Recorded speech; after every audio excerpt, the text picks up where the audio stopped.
La salvación, solo Cristo y siempre seguros. Este regalo imperdible del autor y consumador de nuestra fe, ese es el estudio que estamos realizando. Usted sabe que vamos ya en la parte tremendo, seguimos avanzando y yo pensé que esta serie iba a ser más corta, pero no. Iniciamos con este principio. Toda la Escritura revela que la obra terminada de Cristo es la única fórmula para nuestra salvación. Los apóstoles que Dios usó para revelar la verdad en las Sagradas Escrituras están de acuerdo que no existe otro Salvador ni existe otra fórmula que entregue la salvación al pecador. Por eso estamos estudiando. Por eso le estoy guiando para que conozca sobre la salvación. Estudiaremos ahora las revelaciones divinas sobre la salvación y el bautismo que realiza otro líder de la iglesia primitiva.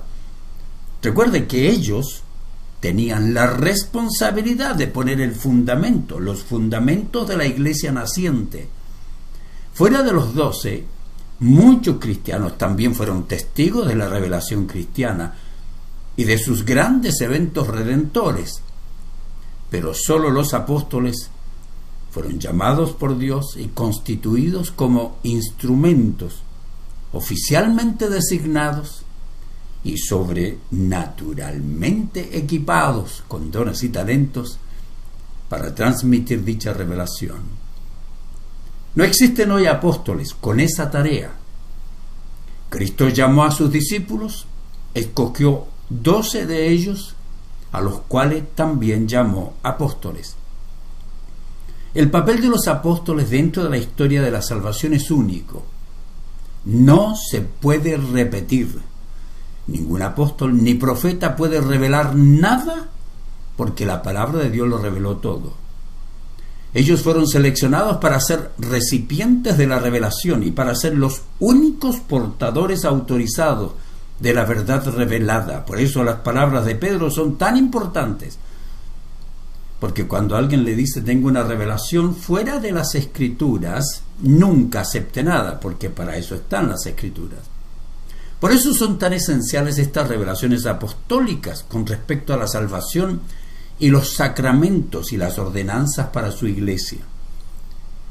Al inicio de su primera carta, el apóstol Juan revela la función única del apostolado cuando declara que ellos, los apóstoles, ocupan una posición excepcional en la historia de la salvación. Dice: les anunciamos al que existe desde el principio, a quien hemos visto y oído, lo vimos con nuestros propios ojos y lo tocamos con nuestras propias manos. Él es la palabra de vida.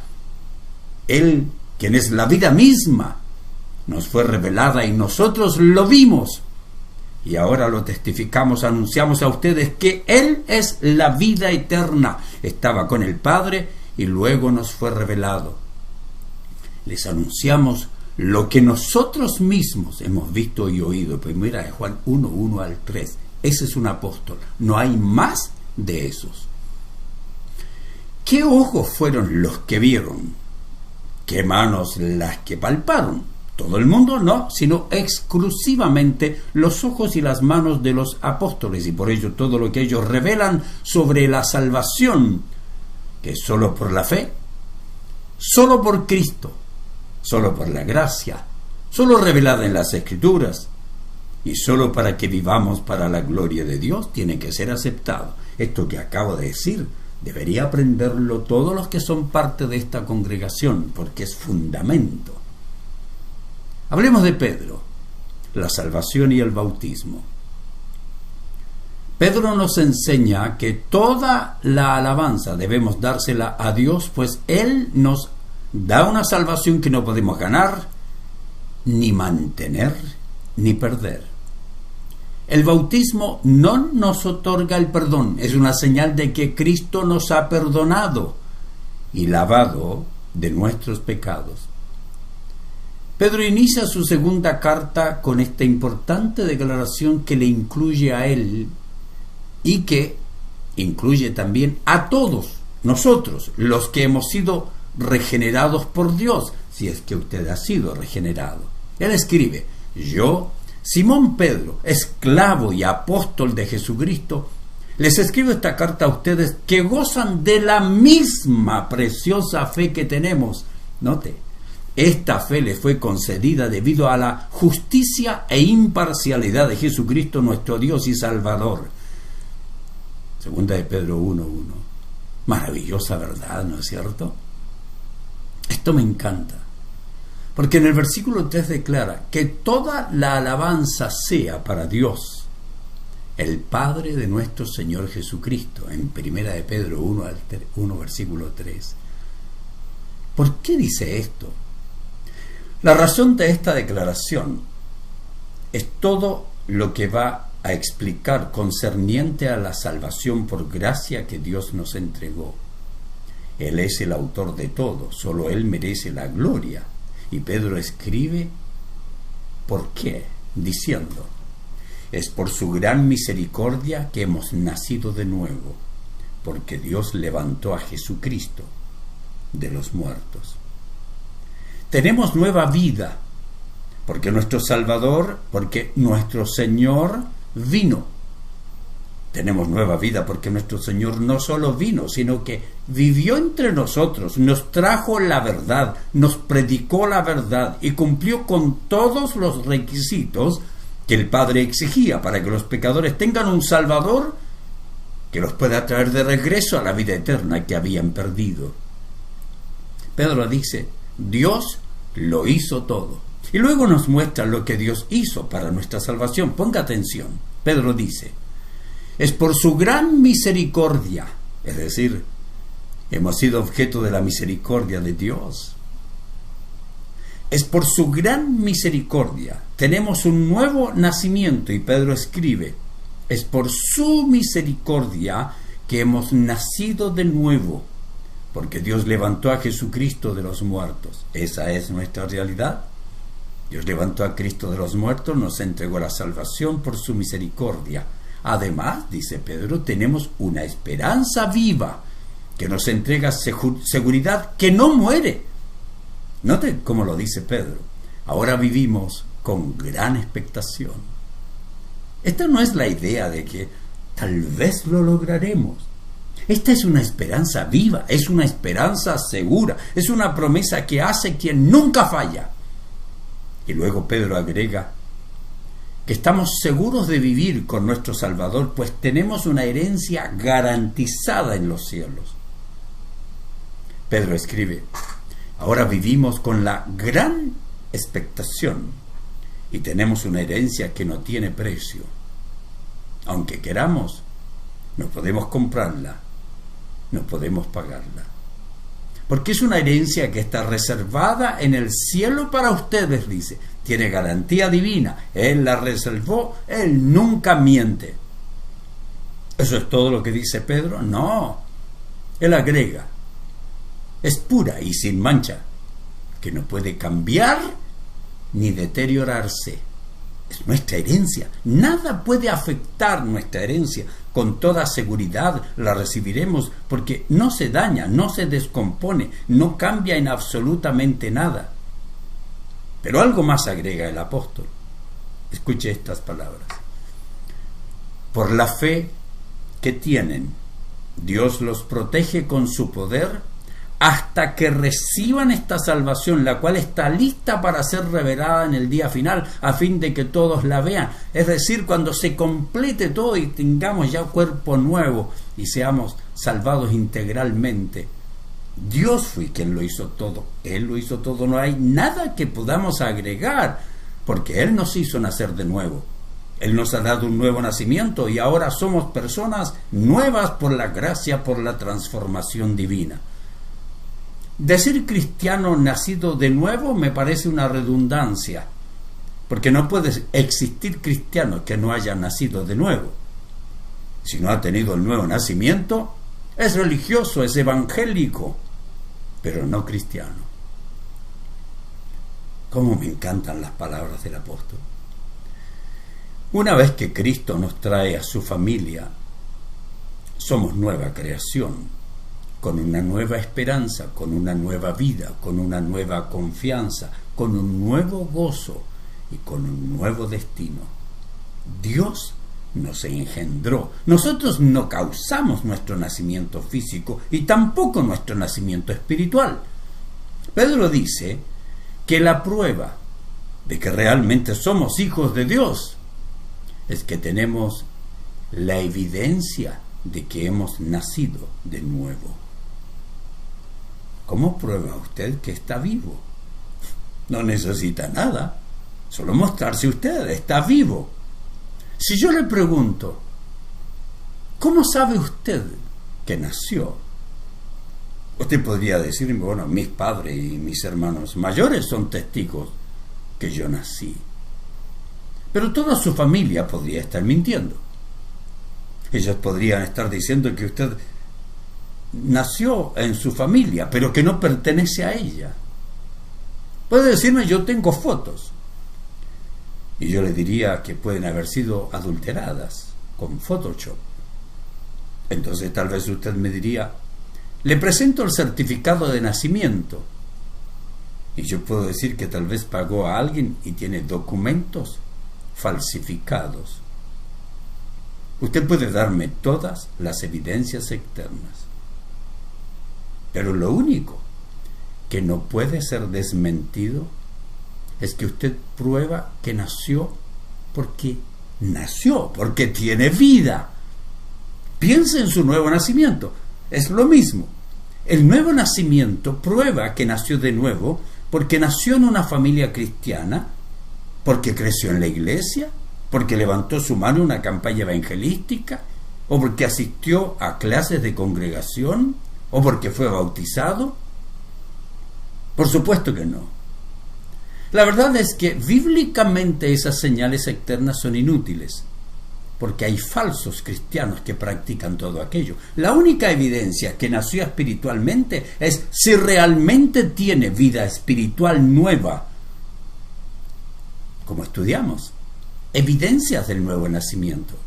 Ahora, observemos otro versículo que utilizan quienes creen que el bautismo es esencial para la salvación cuando no lo es.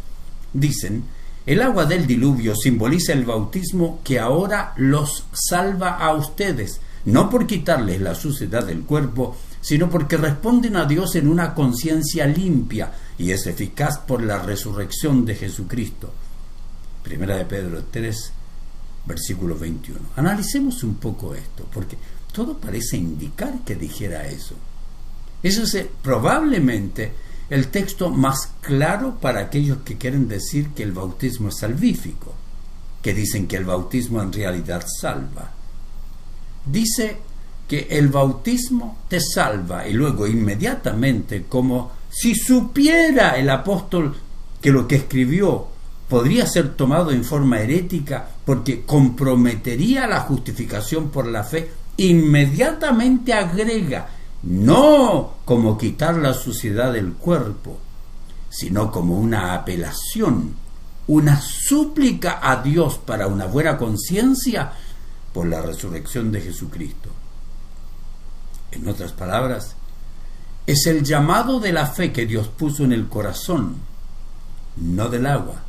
Pedro lo dice claramente, no por quitarles la suciedad del cuerpo, sino porque respondemos a Dios. Aunque acaba de decir que el bautismo les salva, lo que quiere decir es que este acto externo significa un acto de apelación a Dios que proviene del corazón.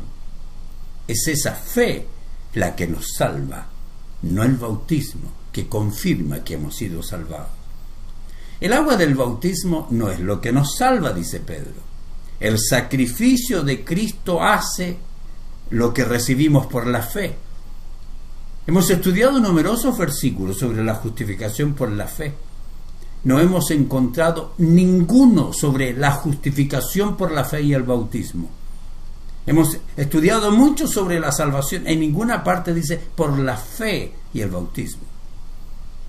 El hecho es que la salvación se recibe por la fe. Le insisto en que Pedro no quiere declarar que el bautismo en sí mismo es lo que nos salva. Y por eso dije, porque se nota que rápidamente agrega, no quitando la inmundicia de la carne, sino clamando a Dios por una buena conciencia. El bautismo en agua, pues, debe acompañar la obra del Espíritu Santo en la persona. No se debe bautizar quien no ha recibido la regeneración y el sello de garantía del Espíritu Santo. Tampoco puede ser salvo alguien que se bautiza sin haber recibido el Espíritu Santo. El comentario explicativo de Pedro nos muestra que el acto de bautismo físico no es lo que nos salva, sino el bautismo de apelación a Dios. Esta apelación a Dios es por la fe, la misma fe de Noé en Dios, fe que lo llevó a construir el arca, fe que le condujo a entrar, fe que le condujo a permanecer en ella. Fue el arca la que salvó a Noé, no las aguas del diluvio. El ejemplo indica que el diluvio fue para Noé un tipo de bautismo, así como el paso por el Mar Rojo fue un tipo de bautismo para los israelitas. ¿Recuerda lo que dice Pablo sobre esa figura que estoy mencionando en esta parte cuando el apóstol escribe lo siguiente? Amados hermanos, no quiero que olviden lo que les sucedió a nuestros antepasados hace mucho tiempo, en el desierto. Todos fueron guiados por una nube que iba delante de ellos, y todos caminaron a través del mar sobre tierra seca. Todos ellos fueron bautizados en la nube y en el mar como seguidores de Moisés. Todos comieron el mismo alimento espiritual. Todos bebieron la misma agua espiritual, pues bebieron de la roca espiritual que viajaba con ellos, y esa roca era Cristo. 1 Corintios 10, versículos 1 al 4. Esta porción bíblica nos entrega la misma idea de que nos está presentando el apóstol. Los bautismos tanto de Noé como de los israelitas sirvieron como tipos de transición, es decir, que trasladaron a la gente del viejo mundo al nuevo, del antiguo pacto al nuevo pacto, de Egipto a la nueva tierra. No es el agua que salva, sino lo espiritual asociado a esa agua lo que salva. Para Noé fue la fe en Dios, para Moisés también fue la fe en Dios, para nosotros también es la fe en Dios. Pero algunos pueden decir que la obra del Espíritu Santo y el acto del bautismo son simultáneos, que el Espíritu Santo obra en y a través del bautismo para regeneración.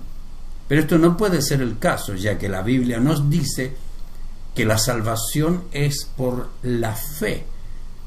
La Biblia nos advierte que fuimos justificados por la fe. Note lo que dice. Por lo tanto, ya que fuimos justificados, hechos justos a los ojos de Dios por medio de la fe, tenemos paz para con Dios gracias a lo que Jesucristo nuestro Señor hizo por nosotros. Romanos 5:1. Y Pablo escribe: Dios los salvó por su gracia cuando creyeron. Ustedes no tienen ningún mérito en eso, es un regalo de Dios. Efesios 2:8. Además tenemos un ejemplo claro en las Escrituras donde las personas se salvan antes de su bautismo y cuando recibieron el Espíritu Santo, pues sin la regeneración del Espíritu no se puede ser un cristiano. El Espíritu tiene que regenerarnos y cuando hemos sido regenerados tenemos vida nueva. Note esto. Entonces Pedro preguntó: ¿puede alguien oponerse a que ellos sean bautizados ahora que han recibido el Espíritu Santo, tal como nosotros lo recibimos? Por lo tanto, dio órdenes de que fueran bautizados en el nombre de Jesucristo. Después Cornelio le pidió que se quedara varios días con ellos. Hechos 10, versículos 47 y 48. Algunos cristianos usan la conversación de Jesús con Nicodemo como si fuera una prueba de que el bautismo precede a la salvación. ¿Recuerda la conversación entre Jesús y Nicodemo? Jesús dice: te digo la verdad, nadie puede entrar en el reino de Dios si no nace de agua y de espíritu. El ser humano solo puede reproducir la vida humana, pero la vida espiritual nace del Espíritu Santo. Y así que no te sorprendas cuando digo: tienen que nacer de nuevo. Juan 3, versículos 5 al 7. Ponga atención, porque el texto no dice el bautismo en agua. Aquí dice: nace de agua. Si Jesús quiso decir que el bautismo en agua es un elemento absoluto e indispensable para la salvación, es muy extraño que no fuera más específico aquí, y debemos pensar a quién se está dirigiendo, cuál era la realidad de ese momento. Tenemos que analizar las circunstancias apropiadamente. Recuerde que Nicodemo no tiene la menor idea de qué se trata el bautismo cristiano en agua. Él no tiene la menor idea, es un judío. Y además este concepto se introduce en el libro de los Hechos. Nicodemo podía conocer el lavado ritual de los judíos, o podía conocer el bautismo que realizaba Juan el Bautista, ¿recuerda? Sin embargo, no es el que aparece más adelante. Jesús reprende a Nicodemo porque no entiende algo fundamental que debería haber entendido. Y Nicodemo no podía entender el bautismo en agua del cristianismo porque todavía ni comenzaban. Es maravilloso entender que la salvación siempre será por la fe. Conclusión. Ese es el proceso que primero la persona reciba la fe salvífica que le otorga el Espíritu Santo, que se arrepienta de sus pecados y que sea regenerado por la obra del mismo Espíritu Santo que lo sella para vida eterna y luego muestra por fuera lo que ya es por dentro, mediante el bautismo como uno de los primeros actos de obediencia de un cristiano. Pregunta: ¿es usted salvado? ¿Todavía no sabe? ¿Todavía no lo es? ¿Tiene dudas? No olvide, nosotros podemos ayudarle.